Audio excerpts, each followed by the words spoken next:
Welcome to Comply or Die, the security, compliance, and regulation podcast powered by OpenSense, where you'll learn to embrace a mindset that prioritizes privacy, trust, reputation, and choice with a single goal: to thrive, not just survive, in today's connected world. Let's dive in. Hey everyone, this is Jass Binning, co-host of Comply or Die podcast. I'm excited to welcome Avishai Ostrin, founder and CEO at TrustIZ. Avishai is widely recognized as a leading international data privacy and AI governance professional in Israel and UK with over a decade of experience, extensively credentialed as both a lawyer and privacy and AI governance expert. He's going to draw on his rich experience working with some of the leading technology companies to bring a fresh new perspective to privacy and AI. I'm extremely excited to have him here. We've already had a nice chat. Avishai, welcome to the show. Thank you very much, Jess. Thanks for having me. This is really exciting, and I'm excited to have an interesting conversation. Yeah, I was actually sharing with you, and again, I will share this with our listeners as well. My experience is very deep in marketing, but one of the things we're started to learn, the company that I'm working for, we're starting to just foray, and we're building out a platform for compliance professionals. Sometimes it's difficult for people who are not compliance professionals and people who don't have kind of that privacy background to really understand the value in privacy, data management, regulation. And so I think you have a really interesting perspective as it relates to that. And I'd love for you to share kind of the sentiment you shared with me just earlier that kind of eased my, me, and almost brings all of the different business units together in understanding this.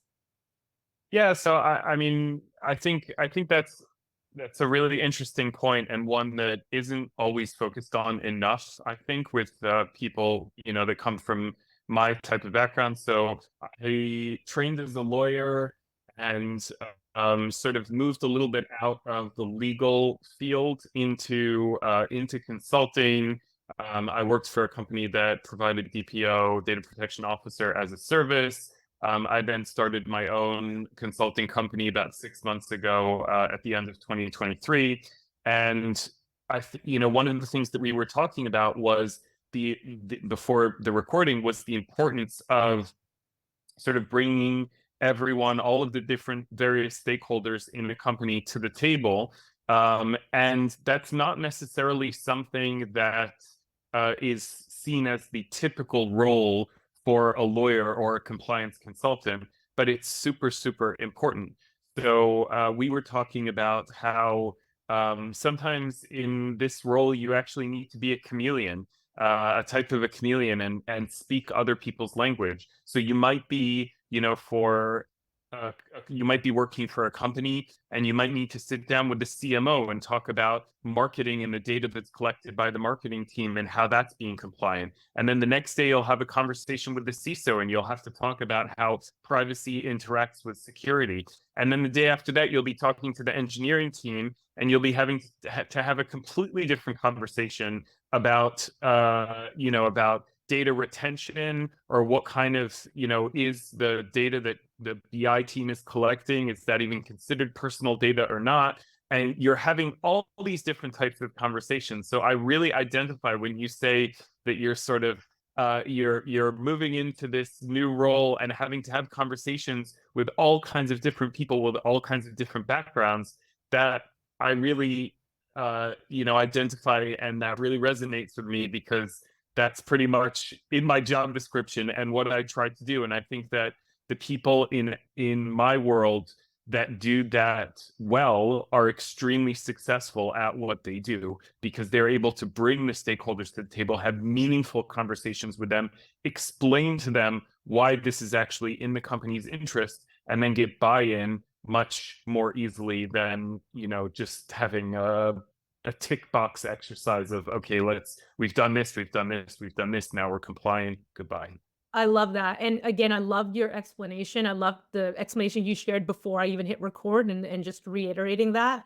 And it goes back into kind of what you mentioned is, I think naturally from the conversation we've already had prior to hitting record and now, I think you do a really wonderful job at being a chameleon and being able to communicate that, because it goes back into even the work that we're doing. Nobody cares if they don't understand the why Otherwise, other business units, same with, myself, again, if I'm thinking about the work that we're doing in marketing, unless I understand why I'm having to do it, it would, in my perspective, be a tick on the, okay, let me just get this done because they're asking for it. But it would kind of fall lower in my priority list versus me really understanding kind of all of the nuances and then realizing that, hey, I want to be a part of building kind of a better, more reliable brand for our customers, respecting their needs, also balancing our needs as a business. So I love that you share that. So 100%. And you could even, by the way, you could even take it one step further and say it's not just about understanding the why, because the why is nice. Why do we need to be compliant? Why is this necessary? I think where you start getting the really interesting conversations is when you're actually able to understand what motivates the person that you're talking to. What are you're getting on a call with a salesperson. What are their KPIs? They're not getting measured on whether the company is compliant with data privacy regulation. That's not even something they're getting measured on. They're getting measured by how many sales how many deals they're closing and how many sales they're making for the company. So if you're able to sell, hey, if you take this stuff seriously and if you do X, Y, and Z, you're actually going to be able to sell more of the product because it's going to shorten sales cycles and close deals and make the product more sellable. Once you can really connect to the KPIs, then the real magic happens, and that's really exciting. I love that. So you guys are internal marketers as well. So we actually do. Exactly. I love 100%. So why don't you share a little bit about TrustIZ, your brand, and then how it came to be, how it came to fruition over the past over a decade of experience that you have. Sure, yeah, with pleasure. So as I said before, I trained as a lawyer. I worked in law firms both in Israel and then in the UK as well. So dual qualified there. And then I really made the decision that I wanted to move a little bit away from the standard sort of legal privacy lawyer into something that was a little bit more building the compliance program, being sort of more hands-on with the technology that my clients were building. And so as I mentioned, I moved to a company that offered DPO, data protection officer services. And then as I said before, recently I founded TrustIZ, and it's actually the reason that it's called TrustIZ is it's short for Trust is Everything. Mm-hmm. And the reason that I chose to name my company TrustIZ, short for Trust is Everything, is because at the end of the day, everything that we're doing with compliance and everything that we're doing with data and everything that we're doing around regulating and sort of making sure that technology is developed in an ethical and productive way for society, it's all about trust. There's this adage that I think people are familiar with. Data is the new oil, right? And it sort of signifies that data is what makes the economy run, and all of these tech products are built on tons and tons and tons of data, which is still very true, and it's very much the case. But I would argue, actually, we're moving a little bit away from that sentiment that data is the new oil. I would argue that trust is the new oil, because it's the currency that companies have when they're selling their product. It's super, super difficult to build, whether you're talking about consumer trust or, just trust in your brand or, good publicity, shareholder trust, employee trust, all of the various stakeholders within the company. It's something that's extremely difficult to build and extremely easy to lose. And you can lose it in a heartbeat. And so everything that I try to do, I try to make sure that I'm building trust in the company that I'm working with through data privacy, compliance, AI governance, and basically anything that has to do with sort of building the technology and that interaction between the technology product and the end user. Yeah, I love that. And I love the phrase that you shared, trust is the new oil, because you are 100% correct about that. We even do it on a day-to-day basis. I don't know if I'm sure you did. I was on my phone the other night and it's already just taken a storm on social media. I'm not surprised the whole news about Google incognito, I think it happened in 2020. Yeah.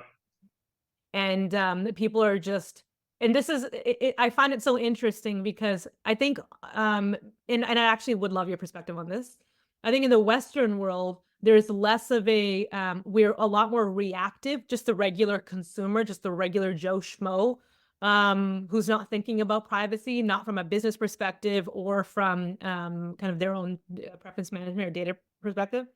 As just a regular person, I barely think about my data and how it's being used until I see something like what I read and see all of just the debate and the people who are very upset by whether it was Meta losing their stuff or the thing that happened with Equifax a long time ago, Google. And so you just get so worked up and you try to figure out what can I do? How can I be in more control of my data? But then you feel so overwhelmed by, hey, it doesn't even matter. We don't really have a lot of power anyways, compared to, I think, in the Eastern world. So this is where I would love you to share kind of your perspective where you are. There's more of a proactive approach. And I think, do people mostly feel a little bit more, do they care more about their own privacy preferences there more than they do here? Is that what you've noticed? Again, this is a question I've asked, and that goes back into what I would love to understand from you. How does culture and geography really play a role in the consumers and their data preferences?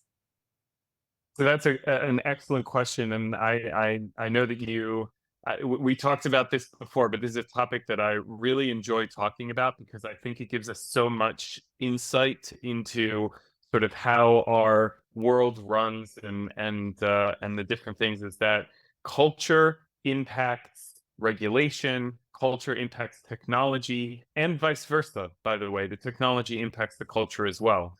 If you compare, for example, the culture in North America around privacy, right? We all know that privacy in North America is very much viewed as a consumer right. It's viewed in the business context, the interaction between businesses and consumers, and that's how it's viewed. It's viewed as a financial transaction or a financial right that consumers have, and that's where it's regulated. It's regulated by bodies like the Federal Trade Commission, FTC, on the federal level, and consumer protection agencies on the state level, and so forth.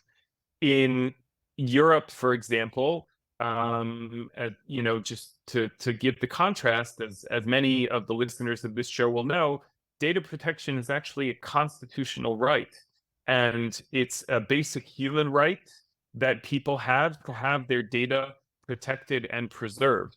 And I think those two contrasting views have caused a little bit of a Cold War of sorts recently between these two countries, and which is the more the prevailing or the appropriate approach to the protection of data. But if you take a step back for a second and you get out of the minutia of Meta transferring data to the United States and then getting in trouble and having adequacy decisions and all these lovely things, if you take a step back for a second and you look at, okay, if you went up to someone on the street in Europe and said to them, hey, this is happening with your data, is this an issue for you? Or how do you think of this? They are the culture in Europe is very much of preservation of data protection as a basic human right, and the violation of obviously that protection being viewed as a violation of someone's basic human rights. Whereas if you go to someone on the street in North America, you would, and you ask them, this is happening with your data, what's the, what do you think about it, or what are the implications? And they would very much talk about the consumer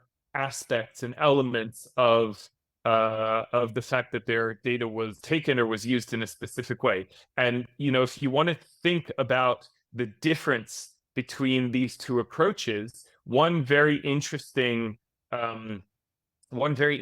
area that you could look at as an example of the difference between these two approaches is, are you allowed to sell your data? Mhm.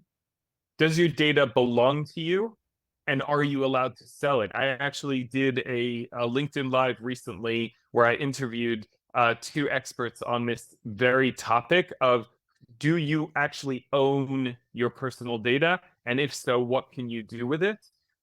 If you asked people in the United States, they may very well say, yeah, that's totally fine. I own my data in the same way that I own my car and my house and my anything else, and I should be able to sell it, and if companies are making profit off of it, then I should as well. Whereas if you went to Europe then and you ask someone, should you be able, do you own your data and should you be able to sell it? A lot of people may take a step back and say, whoa, no, in the same way that I can't sell a limb, just to use an extreme example, I can't sell my data either because it's a basic human right. So that's sort of a really interesting framework, and just to think about this. And I just want to say one more comment about, you mentioned where I'm from. So I'm actually based in Tel Aviv, as people may know it as the startup nation.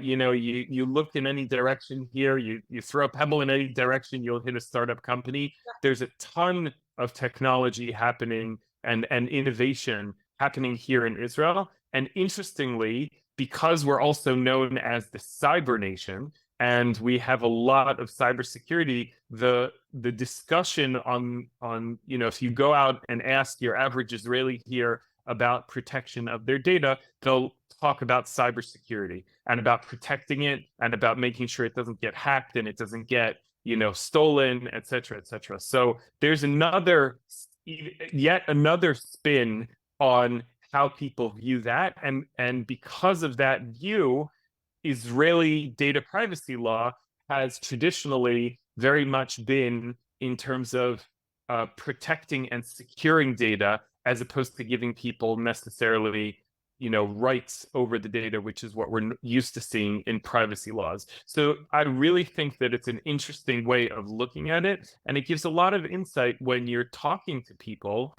about how they view this entire topic and what would be the things that are important to them. Again, when we're talking about what motivates people to act, what's important to them and what they would care about when they talked about this stuff. Yeah, wow. Well, thank you for kind of giving some context on that, also sharing the two opposing sides. Without a doubt, when you shared it, the first thing that popped into my head, again, I'm in Canada.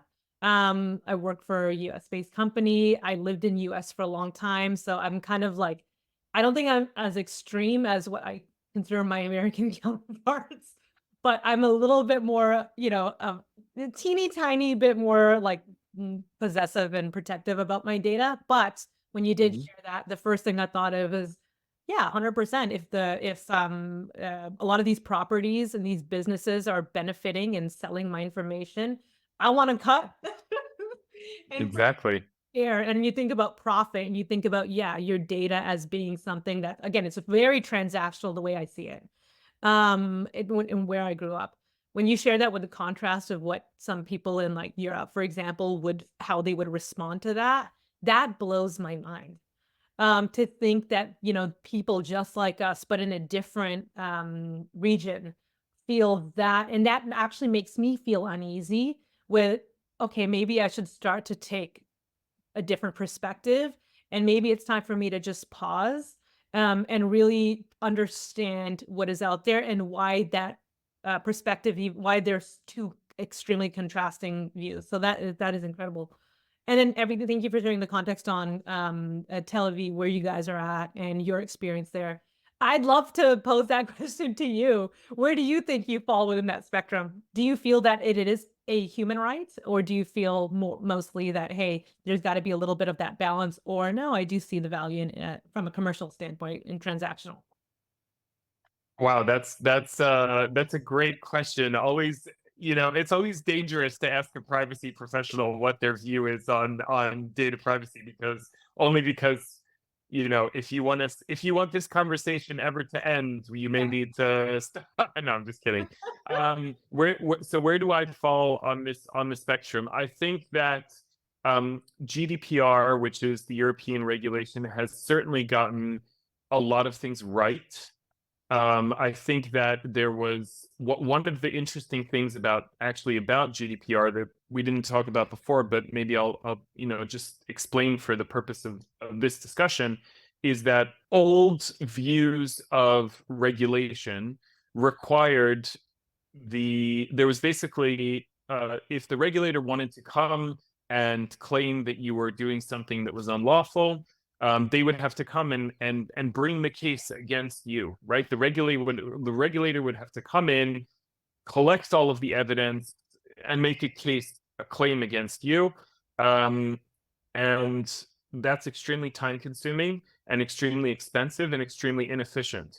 And we can't really have a privacy regime that puts where that is the presumption, because it's just completely impossible to enforce. And one of the things that modern data privacy laws have done is they've actually shifted, including GDPR, is they've shifted the responsibility on companies to require the companies to put together a compliance program, to be accountable for those programs that they're putting in place, and for saying, if you're collecting data, you have to show that you're doing X, Y, and Z in order to be compliant. And if they aren't able to demonstrate that, then the regulator can come in and investigate them and give, if they need to, give them fines, et cetera, et cetera. But there's almost sort of the onus has shifted from the state and the regulator to the companies to say, you guys are responsible. You're doing things with people's information. That's a serious thing that you're doing. There are potentially serious risks that arise from it. You need to do it responsibly. And I think that that's one thing that GDPR and the European view and this modern privacy regulation has gotten right, in the sense that we need to demand more accountability from the brands and the companies that we work with. It cannot be the case anymore that companies are just sort of able to say, oh, I'm good. I ticked all the boxes. I did everything the law required me to do, and I'm good. And if someone wants to come and sue me, then it's on them to prove that I did something wrong. That doesn't work anymore, and I don't think it should work anymore. So I think from that perspective, the European approach that puts a little bit more accountability on businesses, I think that's important. The flip side of that, though, is that you don't want to stifle innovation.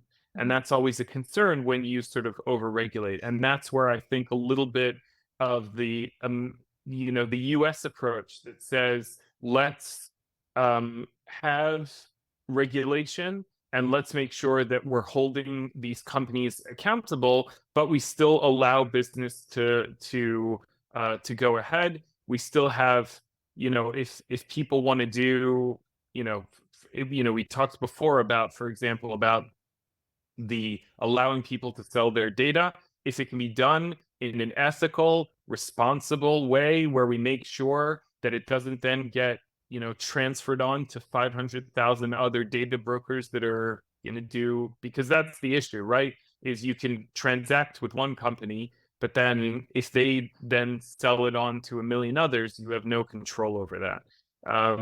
And so returning the choice and the control to individuals, holding companies more accountable for their actions, but still allowing business and technology to evolve. I think that's the middle point that I would say that's the sweet spot that I would like us to be at as a society. And it may be a pipe dream to think that we may get there one day, but I really do think that that's where we should be, especially with technology like AI that's coming on the scene now and completely changing things, we definitely need to have regulation that holds companies accountable, but still allows for innovation on the other hand. Yeah, great answer. I was going to say, like, it's also full circle back to your, I could have gotten that answer from your actual frame of mind, your perspective on trust is the new oil, because that's another way to Yeah. put the onus on brands. And it almost forces you to think about, what can I do to service my customers to maintain their trust? And it also it's the only way that I think all parties who are involved are going to win. Customers, so they actually feel like, hey, I actually have control over my data. If I want to sell it, if I want to transact with it, if I can do that. If I consider it a human right, I can do that. And then on the other flip side, the commercial interest, same thing. As long as I uphold and my customer preferences, and I maintain this data, and I maintain a level of transparency, and allow my customers the ability to edit their data whenever they please, offering more or taking that back, right? To just empower them with the power of choice. I think that's the way, again, it goes back to your frame of mind you shared, it's trust as a new oil. And that will probably be the best way I think businesses can move forward, instead of, and then sharing that again with all of the other business units to getting their buy-in that this is the best way, because as you mentioned earlier in the call, it takes a lifetime to build trust and it takes a second to destroy it. So Yes. yeah, I love that. And it goes back to 100%. why I like that phrase. Choice and control, that's what it comes down to, right? That's what data privacy, if you had to boil it down, it's about giving people the choice and giving them back control over their data. That's what it is. That's what it boils down to. And the motivation is trust. Is you want people to trust, because once you've lost that, then you've lost the fight, because it ruins companies, it destroys brands once you've lost that trust factor. Yeah. And then it also, just when you've lost the trust, you're also, especially now in the age, again, when things could just go viral and everybody knows what's going on, all the dirty laundry. Exactly. You're also in many ways editing the attitudes of your people, the people you're trying to service, whether it's in North America, to be a lot more paranoid. And versus if you just maintain that, then you're still kind of keeping the balance of that. You're not shifting it too much. So I love that. One of the things you mentioned that I definitely want to shift the conversation a little bit. You mentioned AI. And I guess that's what everybody's talking about on LinkedIn. Everyone's talking about it everywhere. Talk to me about how the advent of new technologies, things like AI, is actually impacting kind of the future of privacy. What are the conversations that you're having with people and businesses that you're working with and other experts, and share a little bit about your perspective on that? Yeah, sure. With pleasure. So AI isn't new, right? ChatGPT came out end of 2022, and that's when the rest of the world sort of became aware that there was this thing called artificial intelligence, and became aware of some of the risks that come with with this technology.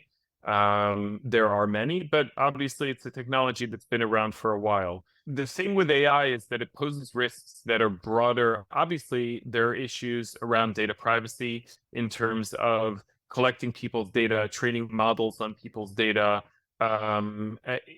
decisions that impact people's lives, right? You can think about there was a famous case of an AI model called Compass in the United States that was giving judges in federal courts scores about individuals and their recidivism likelihood, whether they were going to offend again. And it was, ProPublica came out with a massive piece showing that there was ridiculous amounts of bias against people of color and minorities and things like that within the system.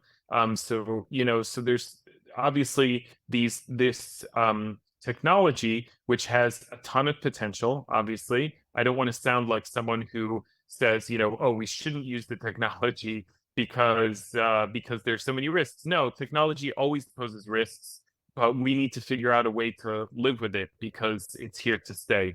But we do need to understand, and this is what people like me and people who are listening to a compliance podcast, compliance professionals, that's what we do, right? We look at systems, we look at technology, we assess risks, and then we try to come up with ways in order to mitigate those risks. So one of the risks in AI is data privacy. There are other risks as well. We saw, for example, a number of examples over the past year of deepfake technology being used and what that could potentially do. One of the examples that I give when I give lectures about AI governance and why this is important is there's a famous story of in 1969 when Apollo 11 landed on the moon. There were two speeches written for President Nixon at the time. One was delivered when the moon landing was a success, and the other one was called in case of moon disaster. And it was never delivered, obviously, because the mission was a success. It was put in a drawer somewhere, and it was never touched until 2000. I believe it was 2019. Some researchers at MIT took the speech and used deepfake technology in order to make Richard Nixon deliver that speech in case of a moon disaster. And what they were trying to show was the danger of leaving this technology completely unchecked. And you could basically change facts, you could change history, because once you create a video of Richard Nixon talking about how the moon landing was a failure, it sort of gives you pause to think about that kind of stuff. So, by the way, people can go online, you can see it. It's called in case of moon disaster. You can watch the video. It's very interesting. And so I think, so what I'm focused on doing now is I'm working with companies who are developing AI, whether they're using existing models and putting it into their products, or whether they're developing their own models on themselves, and basically taking the risk-based approach and the same methodologies that we as privacy professionals have been using for years to identify risk and then to mitigate the risk, and just translating it into AI because of all of these other risks that are posed by this technology. And that's sort of the approach that I take to this. I know there are others in this field, obviously. And that's something that we're going to have to keep working at, because the risks keep popping up, and something that we think of as a risk now may not be a risk in a year, and something we don't even imagine is possible now may all of a sudden be possible and pop up in a year or 2 or 3 from now. So we always have to keep this stuff fresh and up to date, and it's a challenge, but also a really interesting one.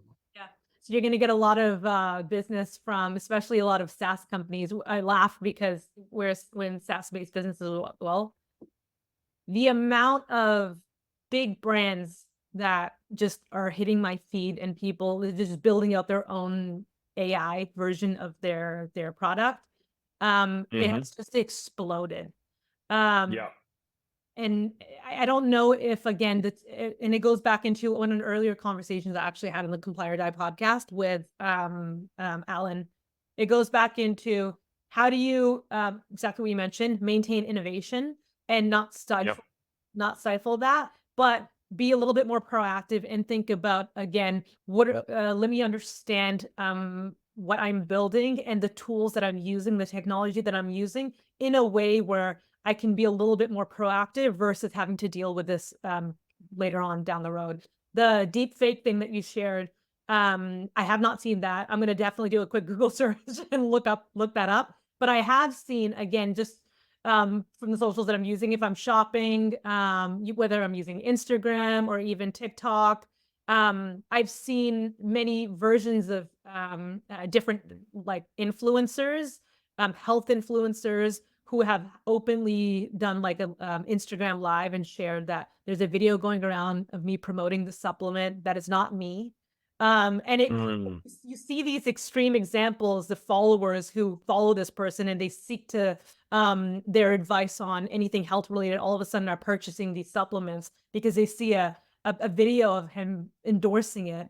And I think that was the most relevant example. Otherwise, you think about, wow, what are the implications of this? And it always goes back to very extreme that they could someone could produce a deep fake of Biden saying something and all of a sudden you won't know if it's true. But it also goes back into the day-to-day, me purchasing something because someone that I admire who's a health professional has endorsed it. And then you go back to the just the rights of the person whose identity has basically been hijacked, right? And their credibility is on the line here because of something that is out of their control. So it kind of goes back into how can we be more proactive? How can consumers be equipped with the understanding of, and it's very difficult to, because actually over the last, 1 to 2 years, I've seen a video of this is what it looked like. This is what deep fakes looked like 2 years ago. And here's what they look like today. You cannot tell the difference, which is insane. Yeah, no, it's very true. And I think listen, the difficulty with deepfake technology specifically is that we have been accustomed over decades and centuries and millennia as a human race, right? That if we experience something with our senses, then it's true, right? If we can feel something, or we can hear something, or we can see something, and we identify that, then that must be true.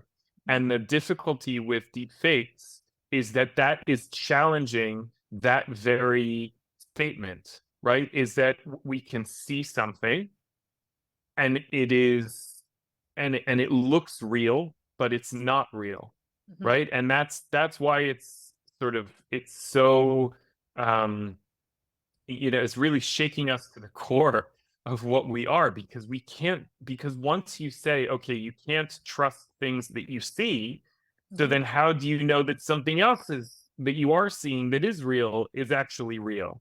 And so that's why one of the things, for example, that I know that the big tech companies are working on and regulators are working on are things like watermarks for either for truthful technology or for fake technology, so that that becomes standardized.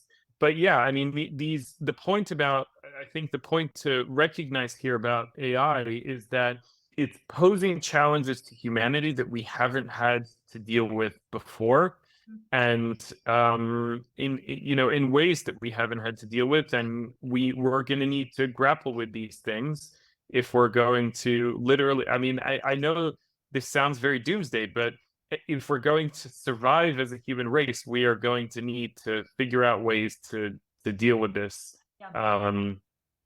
issue, especially when it's used by malicious actors, right? There was an example a few weeks ago of, I believe it was a bank in Hong Kong, where a malicious actor impersonating the CFO of the bank had a video conference with an employee and said to him, you need to transfer $25 million to this account. The employee did it, and then it turned out to be a deep fake of that CFO that then convinced the employee to commit that fraudulent act. But I mean, it's really shaking things to the core. And I don't necessarily have all the answers, but I think that we need to figure this out, and we need to figure it out quickly, because otherwise we're going to be in big trouble. 100%. You get kind of, that's one example. Another example that just feels so relevant to, for example, me is, you've seen, I'm sure you've gotten, I mean, me and my friends joke around the amount of phone calls that I receive now, is not really from my friends and family. It's just, these bots. And so one of the things, Yeah. I don't know if it's happening a lot in the US, but it became very common here. Um, they call, you answer, hello, hello. So they kind of, whatever technology they're using can really understand, pick up your voice, your tone, inflection, right? And then they're making phone calls to your grandparents or your mother or your father, Yeah. or voice asking for, hey, could you send me money real quick? I lost my wallet. So my mom had actually gotten a phone call, and later on I messaged and I told my mom, especially I think about our parents and our grandparents and the people who are really at risk, because they're not paying, they just are not aware of the things that, how technology has just advanced, that is this even possible? Is this happening? I remember I had a conversation with mom, I will never call and ask you for money. Like, unless I do a face, not even that makes me nervous now to do a FaceTime and have me like physically there, because you're right. Whenever you can't even trust what you see or hear any of that anymore, which is just mind-boggling to me. Another version of it, I think, when you think about technology and how far we've advanced, we almost have this period, and it goes back into, again, algorithms and AI and data and being able to personalize things for that individual consumer. I think about, there was almost, with social media, there was kind of an awakening that we had as a people, that compared to mass media back in like the 90s, where you would have the 10 shows that you would watch, and you would get your news from a singular source. And so that society kind of grew up and was being forced with all this propaganda, and you felt that that was your reality that you were living in, and this was the truth. And then with social media and being able to just get information from various sources, you can triangulate, you can a lot of the times I would not only just listen to, I don't know, CBC or Fox News. I'm looking at Reuters. Like, I'm looking at all of these different angles to understand, okay, what are the different media perspectives on this singular topic? Now, because of algorithms and the way people are technology is starting to mold and kind of understand people based off of their preferences, the content that you're being fed with is 100% just custom to that little bubble, and your reality is. And so when you think about the conspiracy theorists or some of the people who are on those hate algorithms, it's just insane, because everybody is now living in their own bubble, and you do not realize that you're back in that mass media, but in kind of this micro form through the content that you're reading. And I just thought about that recently. I'm like, it's valuable technology, but there's so much to also be paranoid, like actual reasons for you to feel paranoid.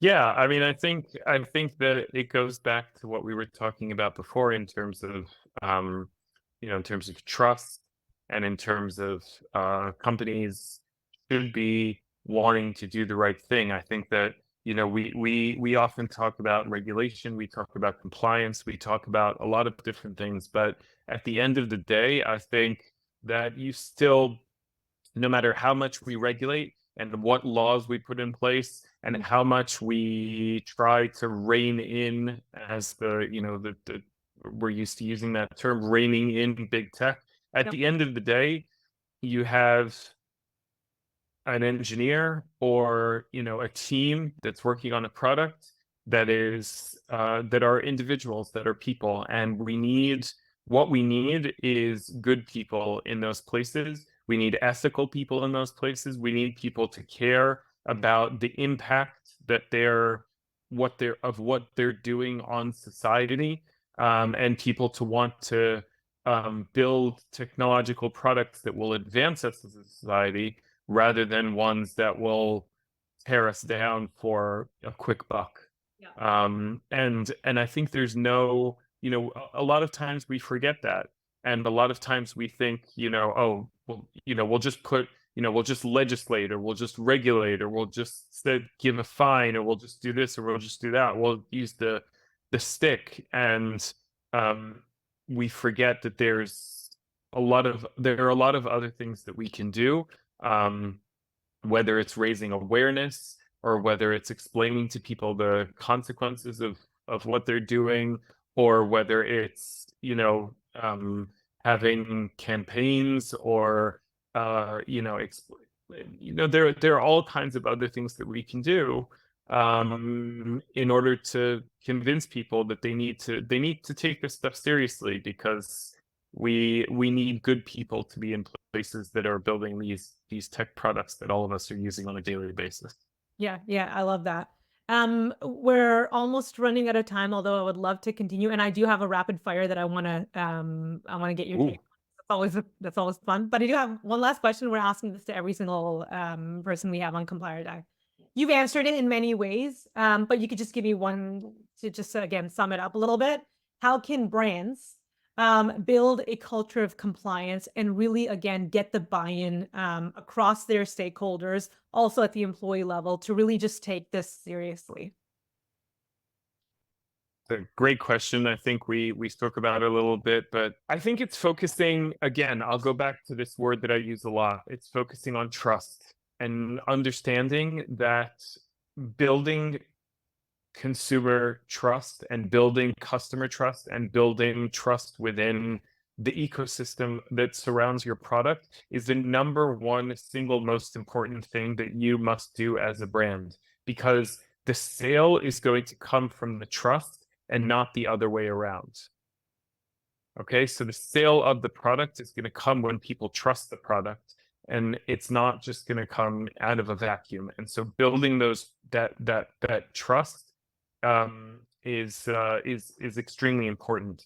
And in terms of getting some of the people, getting some of the other stakeholders to the table, I think, as I said before, I think speaking people's language, connecting with their KPIs, understanding what motivates them, understanding what they're getting measured on, right? If I'm an engineer, what am I getting measured on? What am I getting a bonus for doing? And how do I, as a brand or as a compliant, doesn't matter if you're the CEO of the company or the head of that team or the DPO or the legal or whoever it is, how are you having that conversation with that person and explaining to them why what you want them to do is actually going to be beneficial for them professionally, whether it's for next month's bonus or for the trajectory of their entire career.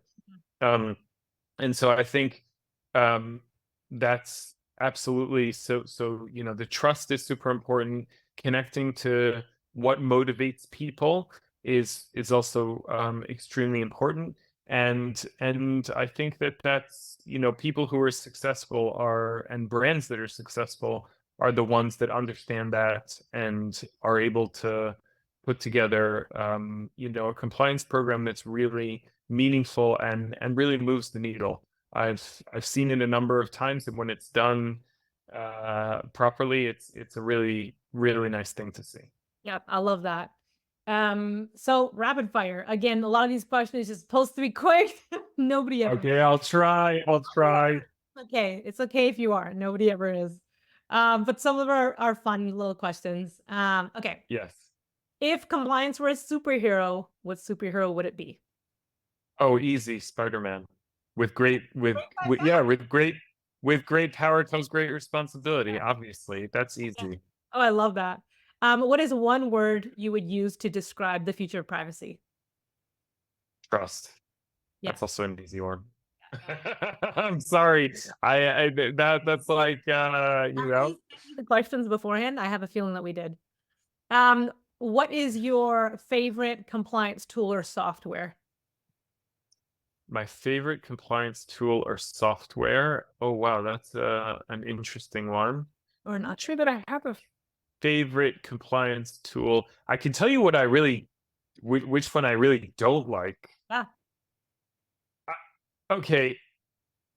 I know that a lot of people are going to hate me over this, but cookie banners. Yeah. Suck. I know that a lot of people will also love me for saying this, Yeah. but they suck, they don't work, they're annoying, they Yep. don't capture meaningful consent. So whoever thought of the idea of a cookie banner, shame on you. And whoever thinks of a better way of capturing consent and the whole cookie experience and things like that, I know that marketing people also hate them. So there you go. We hate There it. you go. I think business units hate it, and now it makes me happy that Everyone hates it, and everyone and consumers hate it because it's annoying. Anyway, so yeah, I'm gonna go with cookie banners. What is one piece of advice you would give to someone who's kind of aspiring to be where you are today? That's a great question. I think what I would say is you need to have a passion for this stuff. And if you have a passion for it and it's really burns in your bones and you're doing it for all the right reasons, then you will be successful in what you do. Show that passion, talk to people about it. I mean, people are already fed up of the people who are around me, my wife, my kids, my parents, my siblings. They hear me rant about this stuff all the time.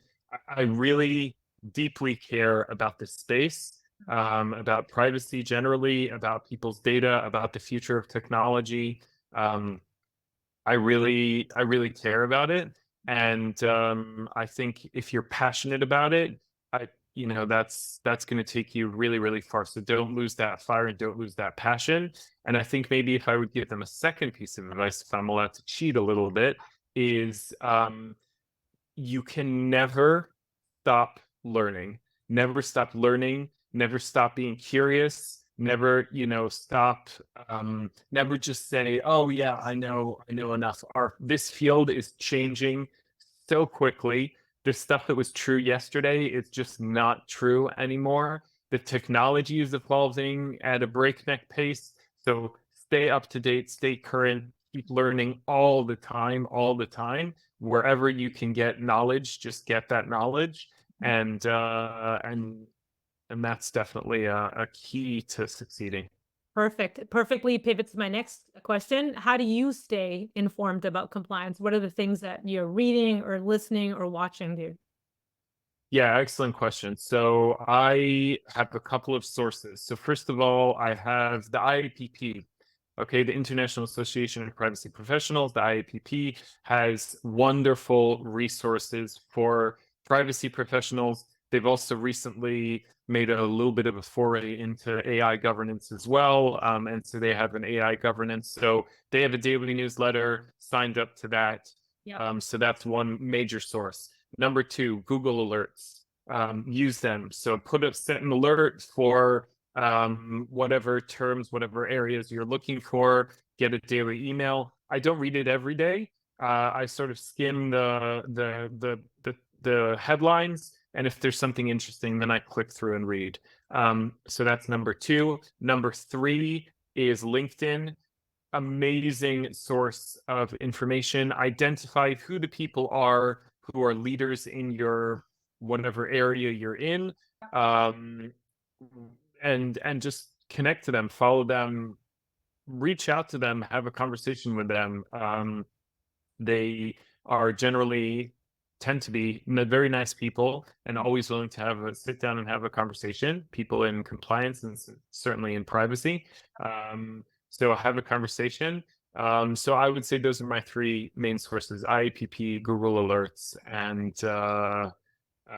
LinkedIn, and the webinars, podcasts, and obviously the Comply or Die podcast. Yeah. Yeah, I can't believe I didn't say. Thank you. I love that. And I also love the Google Alerts. Underrated. Forgot about that. IAPP, definitely. Actually, a lot of the guests that we've had on are very involved in IAPP. They're building Yes. I love that. Last one, actually two. What's one question you would like to be answered by our next guest? Why did you decide to get into compliance? I love that. Yeah, it's always so interesting to understand again that moment, whether it was like a milestone moment or they always had a passion for it. I don't think Yeah. for this stuff something. Wait, are you gonna now ask me the question that the previous person? Oh my Actually, yeah, God. Okay. why don't you answer the question that you want the next person to ask? So why did you get into compliance? Oh, I thought you were gonna ask me the one that the previous So guest we're asked. actually starting this from you. Oh, So you are I'm the guinea pig. Okay, thank you very much. you're the guinea pig. So the next person is going to answer that, and then I'm going to ask them. And so Got it. doing is building just a wonderful breadth of all of these amazing questions from Got it. some of the best people in the world. So I see. So how did I get into compliance? How did I get into privacy? I took a course in university on law and technology, and it was like about everything, sort of the legal elements of technology, where technology interacts with the law, what the law regulates the technology, and the interplay between them. And from that point onwards, I was completely enamored, and I was like, I want to do something that involves like the law. And I want to, I got my legal degree, obviously, and my qualification. And I wanted to be a lawyer, but I also wanted to not stray far from technology. And then I discovered this area of privacy that was like, wow, this is like legal and technology, and it has an element of human rights and people's information and sort of the future of where we're going as a society, as humanity. So it like involved a ton of different areas that I found absolutely fascinating. And so that was my gateway. I absolutely love that. And yeah, based off of what you're doing and what TrustIZ exists on, it's kind of the intersection of all of the things that you found that you were passionate about when you were in university. So I love that. Thank you for the question. Last one, who With pleasure. would Yes. make for a great guest, or who do you think we should invite onto the show? Anybody that you admire? Wow, there are a lot of people that I admire. I think Phil Lee was someone who I enjoy. He's a lawyer. He's based in the UK. I've been following him for a long time. I'm a big fan of his work.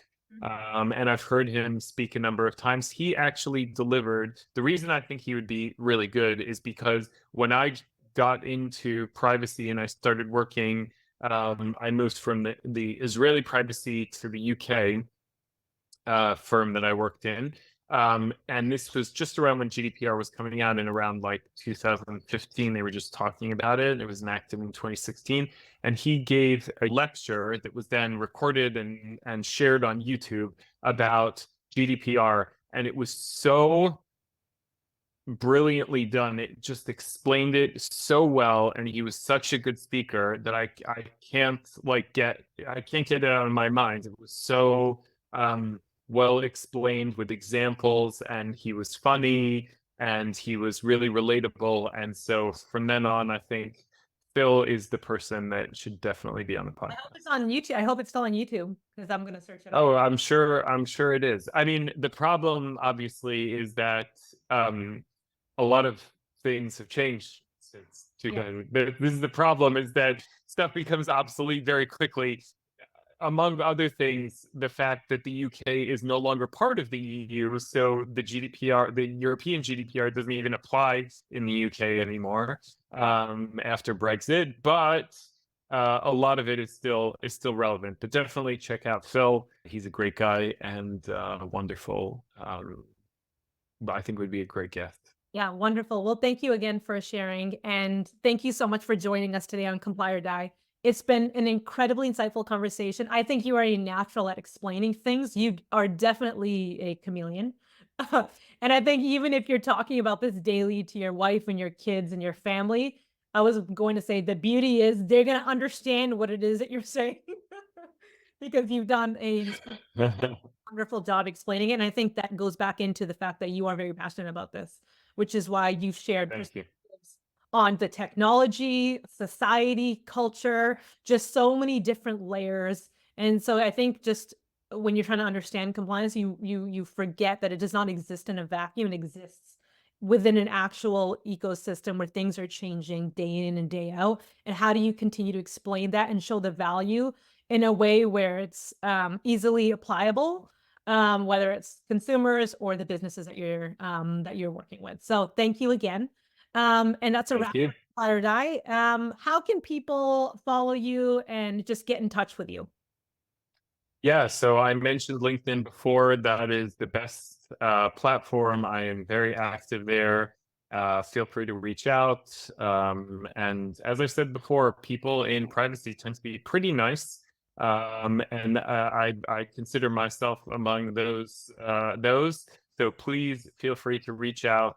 I'm always happy to meet other people in the field, people who are aspiring to be in the field. So feel free to reach out, and I'd love to have a chat.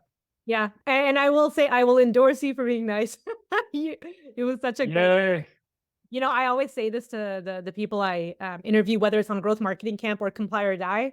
You kind of come into these conversations and you're busy, I'm busy. We've got kind of our own day-to-day responsibilities. And when I walk away feeling energized and excited and curious, that's when I know, okay, this was an awesome conversation. So thank you again for the conversation. It was. Thank you. Thank you very much for having me. It was great. Absolutely appreciate it. And we're going to share this out.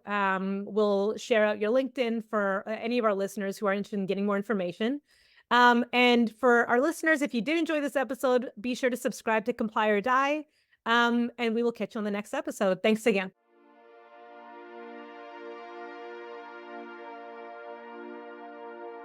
You've tuned in to the Comply or Die podcast. If you found this episode informative, we would appreciate it if you could take a moment to give us a 5-star rating. It helps us reach a wider audience and spread the knowledge. Don't forget to share the podcast with your friends or colleagues who could benefit from these insights. Thank you for tuning in, and we'll hope you'll join us again for our next episode. Until next time, stay informed, stay compliant, and stay in business.